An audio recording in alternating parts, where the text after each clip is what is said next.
வணக்கம்.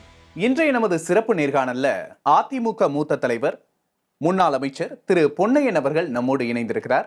அவரிடம் கேட்பதற்கு நிறைய கேள்விகள் இருக்கின்றன. வாங்க பேசலாம். வணக்கம் சார். அதிமுகவின் மிக மூத்த முன்னோடிகள்ல ஒருவர். எம்ஜிஆர் ஜெயலலிதா காலத்திலிருந்தே பல தேர்தல்களை அதிமுகவில் பார்த்துருக்கீங்க.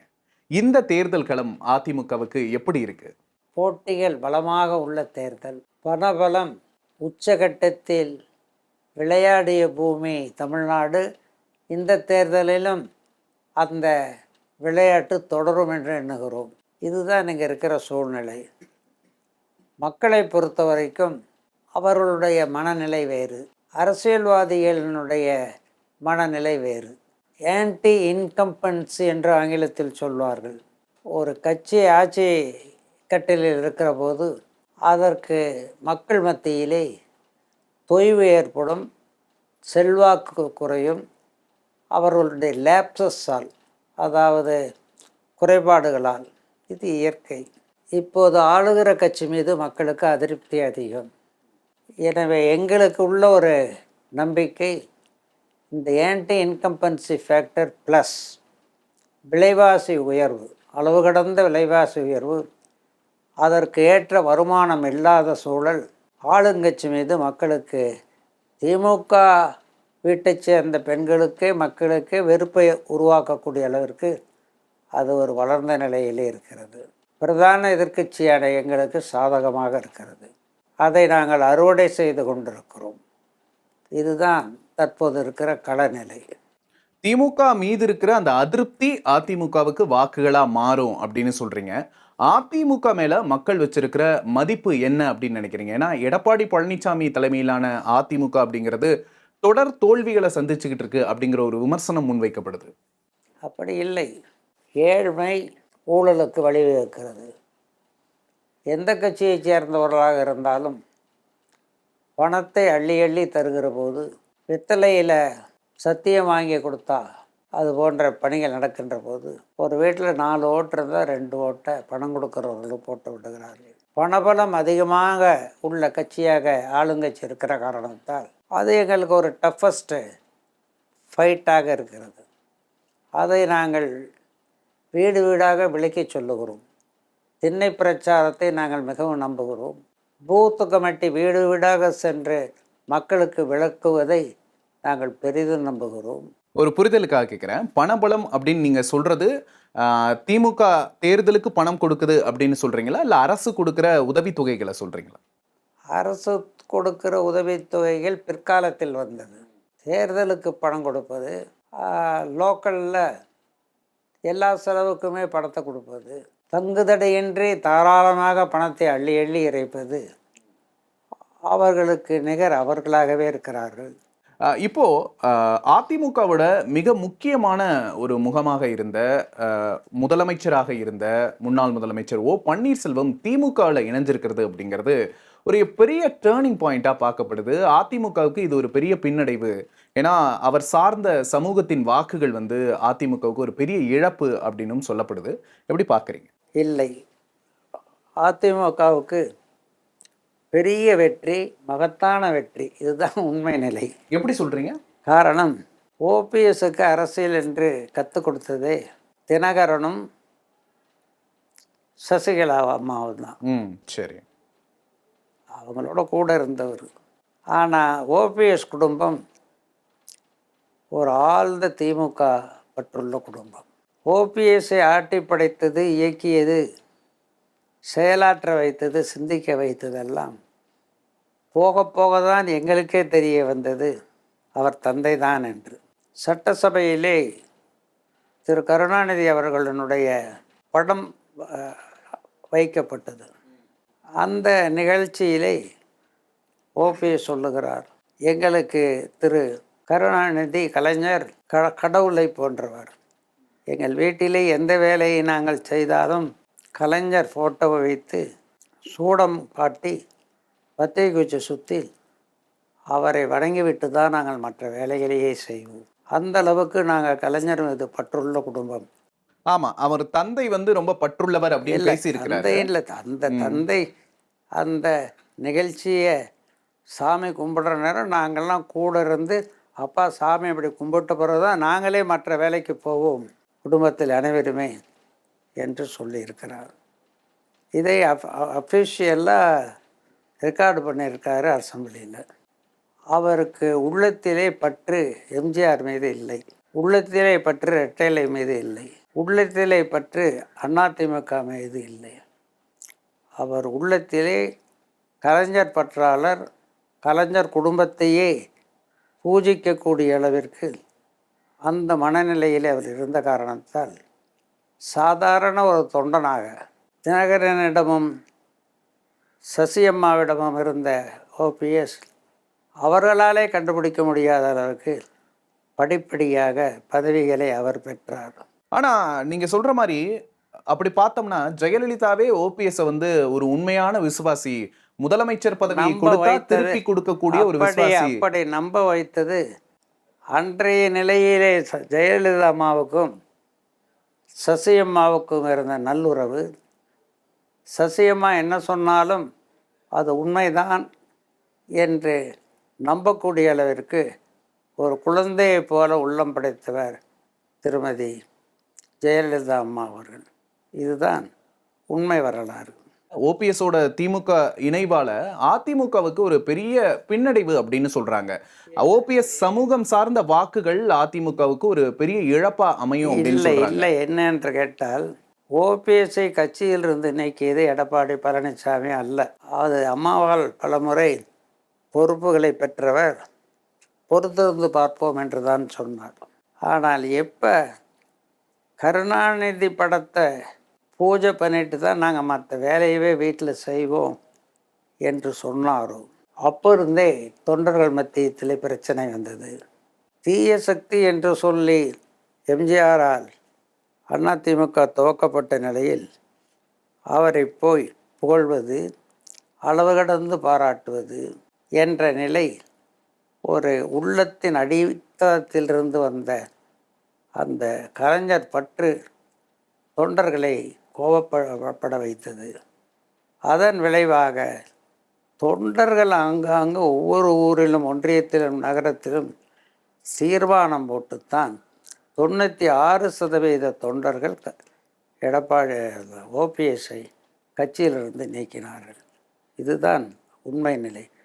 அப்ப ஓபிஎஸ் திமுக இணைஞ்சது அதிமுகவுக்கு எந்த பாதிப்பையும் ஏற்படுத்தாது அப்படின்னு பலம் அதிகமாக இருக்கிறது. பலம் அதிகமாக இருக்கு அப்படின்னு தென் மாவட்டங்களில் அவர் சமுதாயத்தைச் சேர்ந்த மறவர்மார்கள் எம்ஜிஆர் மீது உயிரை வைத்துள்ளவர்கள். இவர் எம்ஜிஆர் பற்றாளர் அல்ல, கருணாநிதி பற்றாளர் என்பதனை உணர்ந்த காரணத்தால் இப்போது முக்குளத்தோர் ஓட்டு, தென் மாநில அந்த மெஜாரிட்டி சமுதாய ஓட்டு எல்லாம் எடப்பாடி பின்னாலே வரிசையாக வந்து குவிந்த வண்ணம் இருக்கிறார். ஓபிஎஸ் முக்கியத்துவம் இல்லாம திமுக இவ்வளவு பெரிய வரவேற்பு கொடுத்து வரவேற்குமா? ஏன்னா துணை முதல்வர்ல இருந்து, அமைச்சர்கள்ல இருந்து வாசல் காத்திருந்து ஓபிஎஸ் வரவேற்கிறாங்க. ஒரே ஒரு விஷயம் சொல்லிடுறேன். ஓபிஎஸ் இவ்வளவு முக்கியத்துவம் கொடுத்து வரவேற்கிறாங்க. இதற்கு முன்னர் அதிமுகல இருந்து நிறைய பேர் திமுகவுக்கு போயிருக்காங்க. குறிப்பா சொல்லணும்னா சேகர் பாபு, செந்தில் பாலாஜிலாம் மேற்கு மண்டலத்துல திமுகவுக்கு ஒரு பெரிய வெற்றியை பெற்று தந்திருக்கிறாரு. அப்படி தென் மண்டலத்துல ஓபிஎஸ் திமுகவுக்கு ஒரு வெற்றியை பெற்று தரமாட்டார் அப்படிங்கிறது என்ன நிச்சயம்? மறவ சமுதாயத்தைச் சேர்ந்தவர்களே அலையலையா வெள்ளமண்டி நடராஜனே வந்து எடப்பாடிக்கு என் உயிர் போனால் ஓபிஎஸோட தான் என் உயிரே போகும் என்று சொன்ன வெள்ளமண்டி நடராஜனே இன்று இங்கே வந்து சேர்ந்து விட்டார் என்றால் எம்ஜிஆர் பற்று என்பது வேறு, மறவர் பற்று என்பது வேறு. அந்த எம்ஜிஆர் பற்று இல்லாத எந்த மரபனையும் மறவர்கள் ஏற்றுக்கொள்ள மாட்டார்கள். அதன் விளைவு இந்த 2-3 நாளாக அங்கே பார்த்துக்கிட்டு இருக்கீங்க. இதுதான் உண்மை நிலை. ஓபிஎஸ் நிறைய தடவை கோரிக்கை வைத்தார். அதிமுக ஒன்றிணையணும், எங்களை அதிமுகவில் சேர்த்துக்கணும், எந்த நிபந்தனை இல்லாம நான் அதிமுகவில் சேர தயார் அப்படின்னு சொல்லிக்கிட்டே இருந்தாரு. ஏன் அதிமுக கடைசி வரைக்கும் சேர்க்கல? பல பொய்களை பேசித்தானே தினகரனை கடலில் தள்ளிவிட்டு, சசியை கடலில் தள்ளிவிட்டு அவர் முதலமைச்சர் ஆனார். அவரை உருவாக்கிய, அவரை உயர்நிலைக்கு கொண்டு வந்த அந்த தலைவர்களை காணாமல் சென்று விட்டார். அம்மாவை ஏமாற்றி பல பதவிகளையும் வாங்கிட்டார். எப்பேற்பட்ட சூழ்ச்சியான தந்திரமான பொய்களை கருணாநிதியை போலவே சொல்லி காரியத்தை சாதிக்கக்கூடிய அந்த ஓபிஎஸ் போனது மிகவும் பெரிய வெற்றி எங்களுக்கு. அவர்கள் ஒரு நாடகம் நாடிக்கொண்டிருக்கிறார்கள். அந்த நாடகம் எங்களுக்கு நல்ல நாடகம். அந்த நாடகத்தை பொறுத்த வரைக்கும் வெற்றி அதிகமாக கிடைக்க போகிறது இபிஎஸ் அவர்களுக்கு. கடந்த காலங்கள்ல எம்ஜிஆரும் சரி, ஜெயலலிதாவும் சரி, தங்களை அதிகளவு விமர்சிச்சவங்கள கூட மன்னித்து கட்சியில் சேர்த்த வரலாறெல்லாம் இருக்கு. ஏன் அந்த பாணியை எடப்பாடி பழனிசாமி கையாளலன்னு நினைக்கிறீங்க? கட்சியில் சேர்ப்பது என்பது யார் என்ற சில இலக்கணங்கள் இருக்கிறது. நான் ஜெயலலிதா அம்மாவோடு நெருங்கி பழகியவன், கூடவே இருந்தவன். சூழ்ச்சி, துரோகம், வஞ்சகம், நடிப்பு இதிலே இமயமலைக்கு சமமான ஓபிஎஸை பொறுத்த வரைக்கும் நெகட்டிவ் ஆஸ்பெக்ட்ஸ் அதிகமாக இருக்கிற காரணத்தால் அவரை நாங்கள் சேர்த்தக்கூடாது என்று பொதுக்குழு ஒவ்வொரு ஒன்றிய நகரத்தில் தீர்மானம் போட்டிருக்கிறது. அதற்கு கட்டுப்பட்டு இந்த நடவடிக்கை எடுக்கப்பட்டது.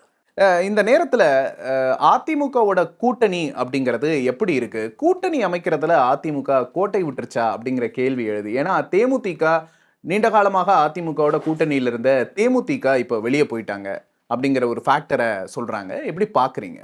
இந்த மெகா கூட்டணி அப்படிங்கிறத அமைக்க தவறிட்டாங்களா? பத்திரிகைகளை பொறுத்த வரைக்கும் நடுநிலையோடு இருக்க வேண்டும். அந்த அம்மா வெளிப்படையாகவே யார் பணம் அதிகம் தர்றாங்களோ அவங்க பின்னால் ஓடிக்கிட்டு இருந்தாங்க. பணம் அதிகம் கிடைத்தது, அங்கே ஓடி விட்டார்கள். மக்கள் காரி துப்புகிறார்கள். இதுதான் நிலவரம். என்ன என்ன நடந்ததுன்னு இதுதான், அவர்கள் அதிகம் பணம் கேட்கிறார்கள். நாங்கள் பணம் இல்லை என்று சொல்லிவிட்டோம். தொகுதி தருகிறோம், ஒரு எம்பி சீட் தர்றோம். அந்த பணம் அதிகம் விளையாடிய காரணத்தால் அங்கே அவர்கள் ஈர்ப்பு சக்தி அதிகம் இருந்த காரணத்தால் அங்கே ஓடிட்டாங்க. கடந்த முறையும் தேமுதிக கூட்டணியில இருந்ததே, அதிமுக கூட்டணியில. இந்த முறை மட்டும் பணம் கேட்டாங்க. இந்த முறை திமுகவுக்கு பணபலம் அதிகமாகிவிட்ட காரணத்தால் திமுகவை பணத்தை திணிக்கிறது மயங்கி விட்டார் பிரேமலதா அவர்கள். அந்த ஒரு மெகா கூட்டணி அப்படிங்கிற ஒரு அமைக்க அதிமுக தவறிட்டா அப்படிங்கிற ஒரு கேள்வி. இல்லை இல்லை இல்லை, பிரேமலதா போனது எங்களுக்கு பல விதத்தில் நல்லது. எப்படி சொல்றீங்க? பிரேமலதாவை பொறுத்த வரைக்கும் பிரேமலதா வேறு, அவருடைய விஜயகாந்த் வேறு. விஜயகாந்தினுடைய குணங்கள் வேறு, செயல்கள் வேறு. பிரேமலதாவோட குணங்கள் வேறு, செயல்கள் வேறு. அவர் பணத்தை அள்ளி அள்ளி இறைப்பார் ஏழைகளுக்கு.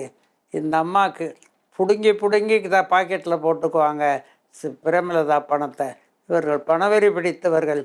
அவர் ஏழைகளின் நலன் கண்ணாடுகின்றவர். அவரையும் இவரையும் கம்பேர் பண்ணாதீங்க. அவர் செல்வாக்கு பிரேமலதாவுக்கு இல்லை. இப்போ இந்த இடத்துல இன்னொரு முக்கியமான விஷயமும் சமீப நாட்கள்ல பேசப்படுது. டிடிவி தினகரன் நாங்க கூட்டணி பேசினா பாஜக கிட்ட தான் கூட்டணி பேசுவோம் அப்படிங்கிறாரு. அப்போ இந்த கூட்டணிக்கு தலைமை யார், அதிமுகவா பாஜகவா அப்படிங்கிற கேள்வி எழுது. அதெல்லாம் ஒன்றும் கிடையாது. கூட்டணிக்கு தலைமை அதிமுகன்னு பிஜேபியே ஒத்துக்கிடுச்சு. டிடி தினகரன் பிஜேபி மூலமாக வந்துள்ளார். அதனால் அவர் கூற்று தவறு என்று நான் சொல்ல மாட்டேன். இல்ல, இப்போ கூட்டணிக்கு தலைமையா இருக்கிற அதிமுக தானே இப்போ கூட்டணியை பேசணும். இந்த திமுக கூட்டணியில் அப்படித்தான் நடக்குது. தினகரனுடைய கட்சி தனி கட்சியாகத்தான் கூட்டணியில் இருக்கிறார்கள். எங்க கட்சியோட அவங்க மெர்ஜ் ஆகலை. இது முரணா இல்லையா உங்களுக்கு? முரணே இல்லையே. இப்போ திமுகவோட கூட்டணின்ற ஒவ்வொன்றும் தனித்தனி கட்சியாக தானே இருக்கு. தனித்தனி கட்சியாக தான் இருக்காங்க. சிபிஎம் சிபிஎம்மா இருக்குது, திருமாவளவன் தான் இருக்காங்க. இல்ல, தனித்தனியா தான் இருக்கிறாங்க. ஆனா காங்கிரஸ் கிட்டயோ மற்ற கட்சிகள்கிட்டயோ கூட்டணி தொடர்பான முடிவை விடல. திமுக தான் அந்த முக்கிய முடிவுகளை எடுக்குது. உள்ளுக்கு என்ன பண்றாங்கன்னு அந்த ரகசியம் உங்களுக்கு எப்படி தெரியும், எனக்கு எப்படி தெரியும்? என்ன புகைச்சல் உள்ள இருக்குது? காங்கிரஸுக்கும் திருமாவளவனுக்கும் என்ன புகைச்சல் இருக்கு? உள்ளுக்கு பல புகைச்சல்கள் இருக்கு. எல்லா புகைச்சலையும் அடக்குகிற பணியிலே பணம் விளையாடுகிறது. அதுக்கு அந்த சக்தி திமுகவிடம் இருக்கிறது. இப்போ அதிமுக கிட்ட என்ன இல்லை அப்படிங்கிறீங்க? எங்ககிட்ட எல்லாமே இருக்கு. ரெட்டலையை மக்கள் நம்புகிறார்கள். 4.5 ஆண்டு கால அற்புத ஆட்சி நடத்திய எடப்பாடி ஆட்சி காலத்திலே விலைவாசி கட்டுக்கோப்புகள் இருந்தது. மக்கள் சுபிட்சமாக இருந்தார்கள். குறைந்த வருமானத்திலேயே எல்லாவற்றையும் சமாளித்தார்கள். இன்று அந்த நிலை இல்லை. பொதுமக்களே வெறுத்து விட்டார்கள். திமுக பெண்களே வெறுத்து விட்டார்கள். அந்த கூட்டம்தான் எடப்பாடி கூடுகிற கூட்டத்தில் அவ்வளவு கூட்டம் வருகிறது என்றால் ஆளுங்கட்சி மீது இருக்கிற வெறுப்பு, அளவு கடந்த விலைவாசி உயர்வு, நகையை விற்று இடத்தை விற்று அது பேரில் பணத்தை வாங்கி குடும்பத்தை நடத்த வேண்டிய துர்பாக்கிய நிலை.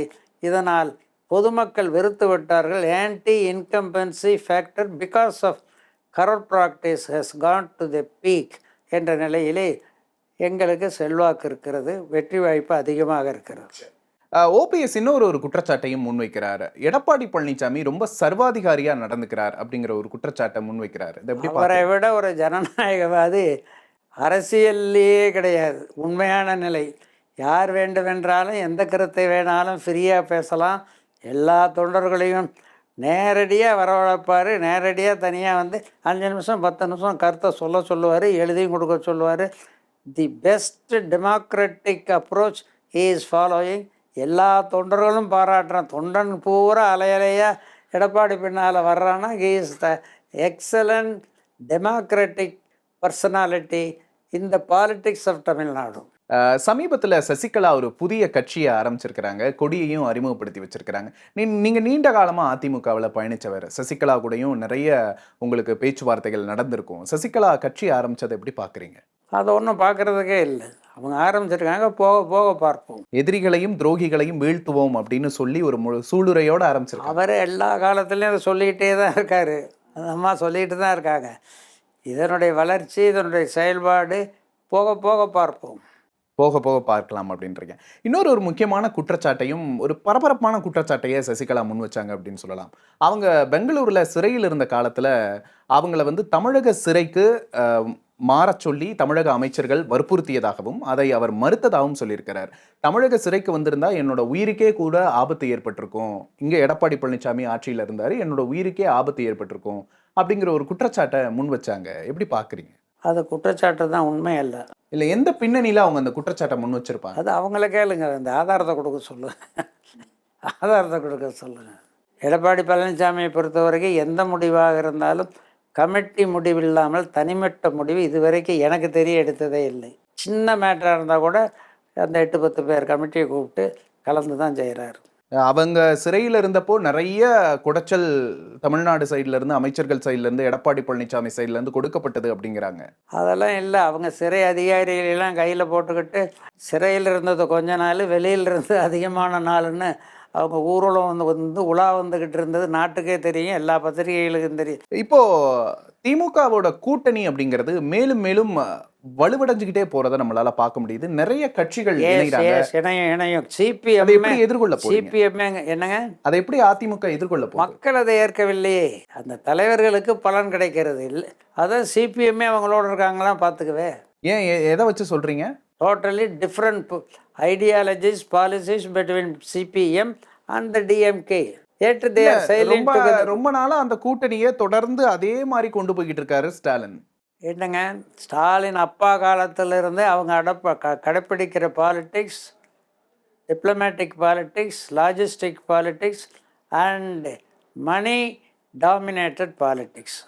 அதுக்கு மேலே கேள்வி வேண்டாம். நிறைய கேள்விகளுக்கு பதிலளிச்சிங்க. ரொம்ப நன்றி.